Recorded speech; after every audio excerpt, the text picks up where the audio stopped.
How to watch Naruto in English Sub with subtitles. Hello everybody, welcome back to my channel. This is me Pipin Bisnath, and today I'll guide you and explain you on how and where you can watch Naruto Shippuden or Naruto in English Dub or English Sub with subtitles. Now you can watch either Naruto or Naruto Shippuden if you have Netflix. So on Netflix it's available. So if you want to watch it on English Sub, you can watch it on Netflix. You can get the subscription, you can watch Naruto and Naruto Shippuden, both is available. Even Boruto is available, as you can see here.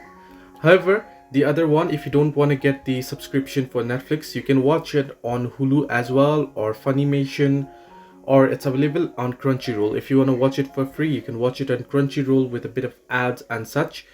But these are the official websites where the Naruto is available. So you can watch Naruto and Naruto Shippuden both on Crunchyroll, but on Crunchyroll they only have sub, they do not have dubbed.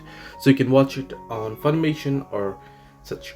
So hope this helped you. To like and subscribe, and do not forget to leave a comment down below if you have any further issues.